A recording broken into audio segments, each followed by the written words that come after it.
Good morning. How are you today? Oh, it's really great out today. I don't know, 70, 80, somewhere around there. The ideal temperature is probably 70, sun out, occasionally slight overcast. Holly's doing better. Daily report. Taking her medicine, 50 pills a day. Exercising, walking around. So we're encouraged. We go to clinic once a week for tests and examinations to keep her on the even keel. So let's talk about Biden a little bit. I sort of have two views on Biden. One is as a man of action, or at least of speech, and another is a faltering leader. So let's start with the weaker one. I think it's very weak when you're talking about inflation to say my staff didn't tell me something. It's not like we haven't all been following it. It's not like he didn't have some curiosity about what could be done about it. And so while he is working the problem, I think it's a misstep to point at the staff instead of assuming it yourself. Harry Truman was the one who famously said the buck stops here. And I believe that's the case. And all of us who stand in representative positions ever are held accountable for what we overlook as for what we do wrong. Now, on the other hand, his speech last night, which in some ways mirrored what Trudeau did in Canada, being for an assault ban, ban on assault weapons, for limiting magazines for guns, that was significant and important.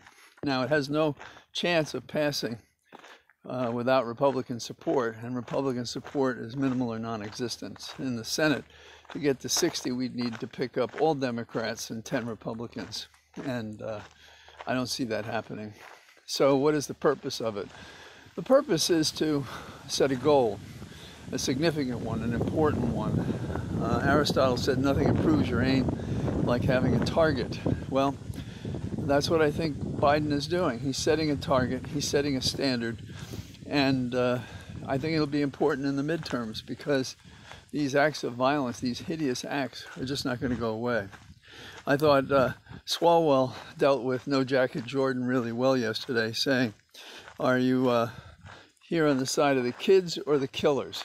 And that's why I think we should be thinking of them as gun pushers, all of them, not just No Jacket Jordan, but the other members of the Republican Party who at the Judiciary Committee hearing and otherwise are saying things like, would you take the guns away and the people's ability to defend themselves? We've seen what happens when even law enforcement officers, trained professionals, can't combat these incursions. And then we even hear that some won't even go because they're afraid for their own lives.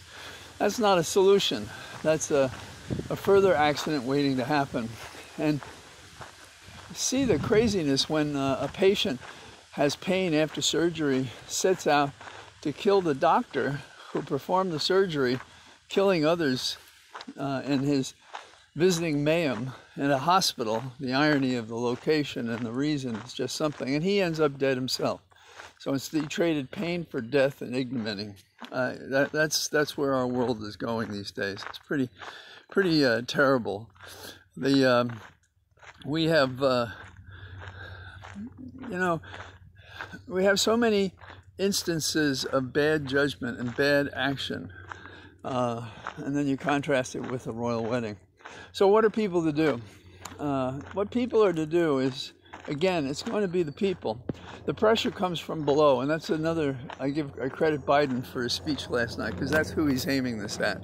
He's saying, you people, it's up to you. This is the year of the ballot box. This is the year of the midterms. Let the world know how you feel about guns and violence. Tell the world about it. Tell the world how you feel about a court that ignores the law, and realize that we're going to be appointing more justices to the Supreme Court, if not in Biden's term, the next president. And so we have to get better representatives in Congress. We have to get better Republicans in that party, because the leadership is a bunch of yahoos that are compromising us in every way and every day. So, and I'm sorry yesterday that the thing went short. I've told people that Steve Bannon was responsible. I hope you know that that's not true. In the meantime, we watched Peter Navarro make a fool of himself on Ari's show. Some say, why should Ari do that? Giving wrongdoers an opportunity to admit to their misconduct and to see who they are and what they are is one thing. And I do think that Ari served that purpose. But the other thing is, it lets us know what the Justice Department is not doing with people who are actually admitting to the crime. And you have to ask yourself, has there been a political decision between the White House and the Department of Justice to make it look like they're working on prosecuting these people for trying to overthrow our government, but then in fact not delivering because they're worried about political pushback? The Democrats have kind of a mirror image retreat to Republicans who may believe their agenda is wrong but do it for fear of losing their phony baloney jobs.